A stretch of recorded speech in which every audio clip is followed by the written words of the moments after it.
Real Housewives of Atlanta star Porsha Williams cast on Brilliant Minds.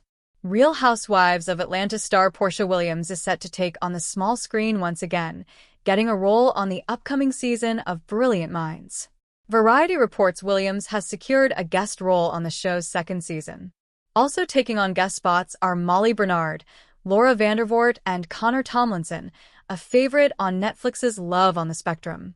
Variety reports Porsha will appear in the first episode of the new season, playing the role of Bitsy, who is described as an affluent Upper West Side housewife who sees Dr. Carol Pierce her private practice. She knows all the gossip about everyone on every medical board in New York City. The role seems like a perfect fit for Williams, who has had plenty of practice in the gossip department during her years on Real Housewives of Atlanta. She first had a lengthy run on the show from 2012 to 2021 before making her return in 2024. Shop the brands you love, anytime and anywhere. Uncover what's next. Bye. Collect Obsess. It's not the first time Porsha has secured an acting role. She appeared in the TV movie Sharknado 5, Global Swarming in 2017, and star on Fox back in 2018. She's also had some experience in live theater, with a supporting role back in 2014 in A Mother's Love. The play was a stage production created by Porsha's fellow Real Housewives of Atlanta star Kandi Burruss. Not to mention, Porsha also sang in the production. Variety reports Brilliant Minds stars Zachary Quinto, Perry, Ashley Lathrop, Alex McNichol, Ori Krebs, Spence Moore II, Teddy Sears, and Donna Murphy will all return for the show's second season as well. Porsha has not yet publicly announced her latest acting gig. Fans wanting to catch a glimpse of Porsha in her new role will have to wait a few more weeks. It's set to premiere September 22nd on NBC. RHOA star Cynthia Bailey and former NFL tight end Vernon Davis head up new sports drama, Diamond. Kenya Moore confirms RHOA departure, teases Love and Hip Hop star as new cast member. Reality star apologizes to entire cast in YouTube video amid reunion backlash. Tory Lanez ordered to pay Megan Thee Stallion's legal fees after allegedly insulting the rapper's lawyer during deposition. Tory Lanez ordered to cover Megan Thee Stallion's legal fees following deposition disruption. A federal court ordered rapper Tory Lanez to cover Megan Thee Stallion's legal expenses after his behavior during a deposition session was judged unacceptable. This came after a Zoom deposition on April 9th, where reports say Lanez disrupted the session and made personal remarks about Megan's lawyer. Court records show Lanez interrupted questions and commented on one of the lawyer's appearances, causing the session to end. The deposition wrapped up in under an hour. Megan's lawyers responded by filing a motion to hold Lanez in contempt, pointing to his disruptive actions and unwillingness to cooperate. Lanez had until April 30th to respond or explain, but court records show he missed the deadline. Because of this, the court ordered him to pay the legal costs tied to the case. Tory Lanez faces stricter court oversight as Megan Thee Stallion pursues related defamation cases. Future cases with Lanez will face stricter monitoring by the court. A magistrate judge is now tasked with managing his depositions to stop any more interference. Megan's lawyers are also seeking a special master, a court official, to handle Lanez's future testimony. They suggested Lanez should bear the cost of this extra oversight. This update ties into wider court cases involving people linked to Megan Thee Stallion's claims about defamation and harassment. In a different case, a federal judge in the Southern District of Florida told YouTuber Milagro Grams, whose real name is Milagro Elizabeth Cooper, to pay $5,000 to cover lawyer fees related to evidence sharing. The lawsuit against Cooper came from accusations that she posted harmful and untrue content about Megan on social platforms. Megan has said these legal moves aim to tackle what she called ongoing online harassment and false stories being spread under the name of journalism. It's time to hold bloggers accountable for years of harassment, cyberbullying, and the publication of misinformation about my personal and professional life, Megan said. I've endured countless attacks on my character based on false narratives from social media bloggers misrepresenting themselves as journalists. It's unacceptable behavior, and these individuals need to understand there will be repercussions for recklessly posting lies and defamatory falsehoods. The court's ruling on Lena's actions during his deposition adds another chapter to the ongoing legal battles linked to the 2020 incident, where Meghan claimed Lena shot her. Lena's is already serving time related to this matter, but the civil cases remain active on several levels. More court oversight and decisions are likely as both sides keep working through the legal issues following the trial. Deion Sanders, directly asked about Karrueche Tran, abruptly ends interview. Deion Sanders is keeping his relationship with Karrueche Tran between him and her. He even dodged the latest question about the star actress. Deion and Tran were spotted holding hands back in February in Los Angeles together, but they went viral, however, after a video of the 37-year-old Daytime Emmy Award winner and Claws actress was seen by the 57-year-old Colorado Buffaloes coach's bedside crying during his bladder cancer scare. Related. Who is Karrueche Tran? 5 facts about Deion Sanders' rumored girlfriend. The NFL Hall of Famer, who now goes by Coach Prime, thankfully announced this past week he is cancer-free after having his bladder removed. He even shared a fishing video showing his intense recovery process. Everyone wants to know if Sanders and Tran are officially together. Deion joined Asante Samuel's show, Say What Needs to Be Said, where Samuel asked him about her, and he reacted by joking he had a bad connection and abruptly ended the interview. Related. Karrueche Tran goes on lavish Ibiza girls trip without Deion Sanders in stunning look. Why Khloe Kardashian has chosen to be primary caretaker for ex-Tristan Thompson's brother Amari. Amari deserves my love and care, regardless of where me and Tristan stand, Khloe Kardashian shared. Need to know. Khloe Kardashian revealed why she has chosen to be the primary caretaker for ex-Tristan Thompson's 18-year-old brother Amari. Amari deserves my love and care, regardless of where me and Tristan stand, the Kardashian star shared. After the death of Tristan's mother, Andrea, in January 2023, Khloe stepped in to help with Amari amid Tristan's busy NBA schedule. Khloe Kardashian is opening up about her decision to be the primary caretaker for her ex Tristan Thompson's brother, Amari. During an Ask Me Anything episode of her podcast Khloe in Wonderland on July 30th, the Kardashian star, 41, addressed why she stepped in to help with Amari, 18, after the death of Tristan's mother, Andrea Thompson, in January 2023. For those who don't know, Tristan has a younger brother who is 18 years old, and he is severely disabled. Amari has LGS, Lennox-Gastaut syndrome, which is a form of epilepsy, and he is disabled, she explained. He can't walk or talk. He's never been able to talk.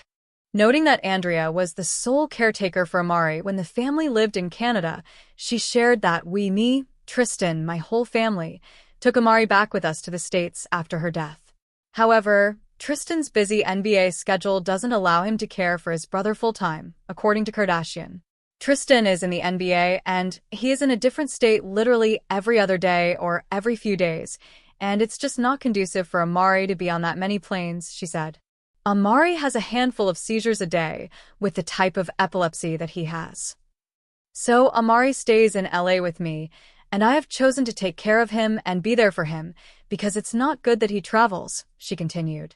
The Good American co-founder shared that she loves having Amari be a part of my family. After giving credit to her 2 sensational caretakers for Amari, Kardashian explained that we just want to provide Amari with the best, most beautiful life that we know how. And he deserves that.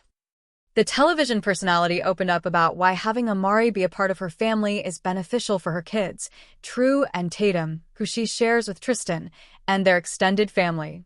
I think it's so important for my kids, my nieces and nephews, to be exposed to all different types of people in the world, she shared. I think it teaches everyone compassion, understanding. It opens up their minds to seeing, wow, Amari is disabled, sure, but he's also just like us at the same time. And I love seeing how Amari lights up when he's around the kids. He can't verbally talk, but if you know him well enough, he can definitely express himself, and you see the glimmer in his eyes. And he's just such an amazing, amazing young man. And I'm so proud and honored that I have Amari in my life. Kardashian also addressed questions about why she would help Amari when she is no longer romantically involved with Tristan. People are always like, why did I do that? Me and Tristan aren't together. Why would I take on helping with Amari, she said. But when I met Tristan and his family, oh my gosh, like 9, almost 10 years ago, which is crazy. When I met them, Andrea, Tristan's mom, and we became such good friends. Recalling her great relationship with Tristan's late mother, she added, I would help her with Amari medically. She would have questions.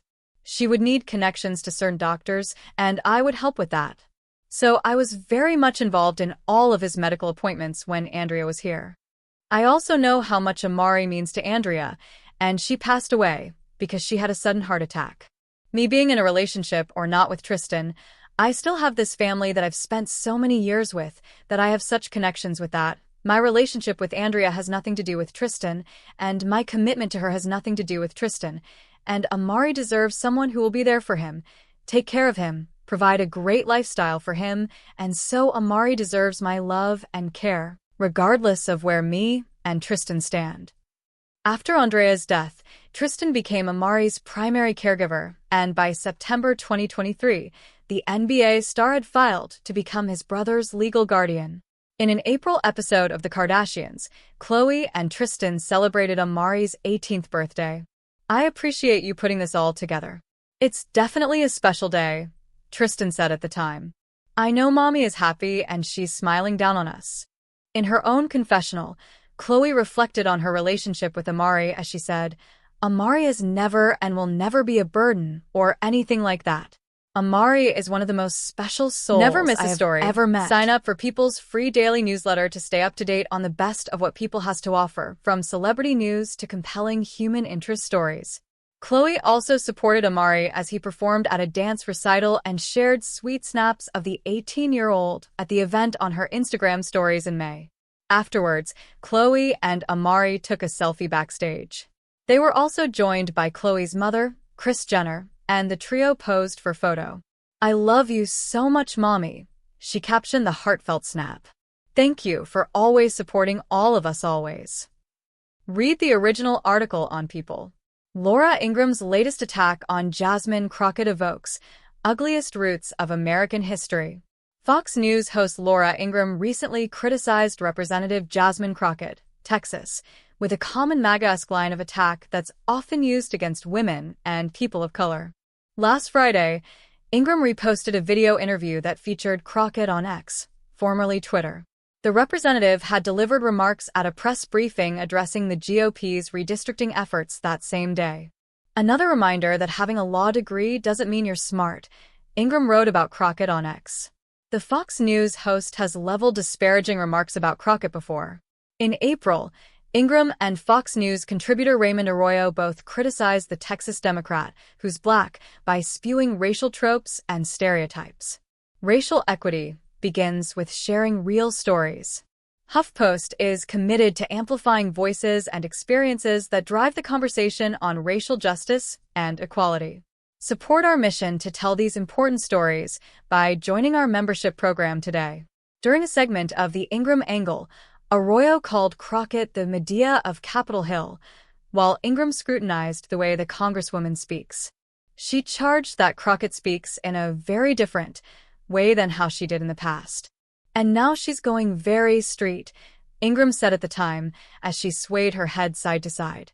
Tabitha Bonilla, an associate professor of political science and human development and social policy at Northwestern University, previously told HuffPost in response to that segment of The Ingraham Angle that the labels Arroyo and Ingraham used for Crockett felt overtly racist.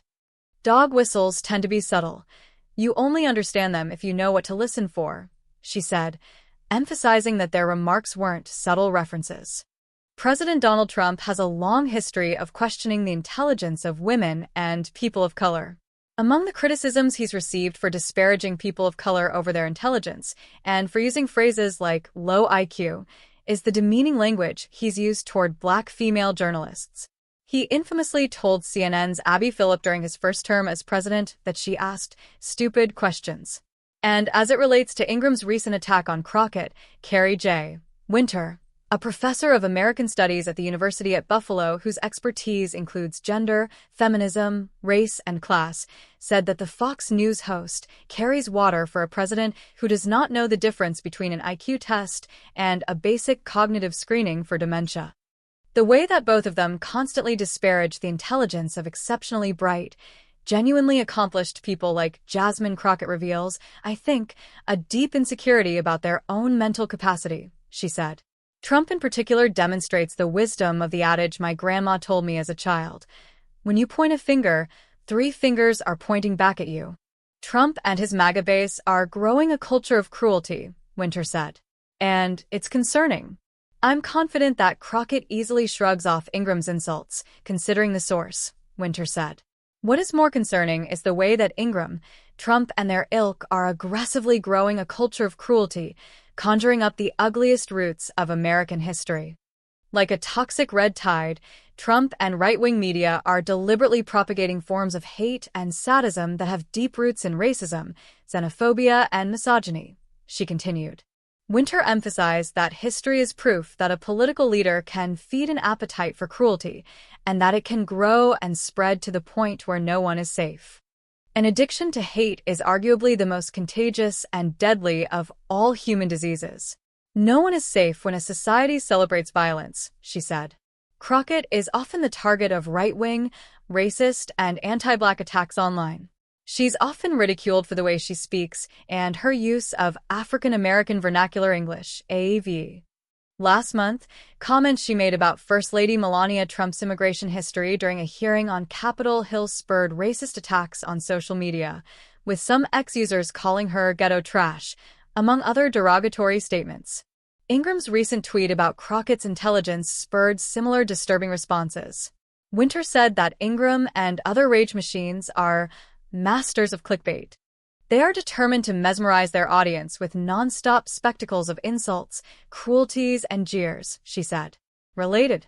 Fox News host Laura Ingraham teases bombshell Trump-Epstein report, only to ignore it. Jasmine Crockett floats bombshell accusation against Trump amid Epstein scandal. Jasmine Crockett skewers Trump for unleashing this one dog whistle to his minions.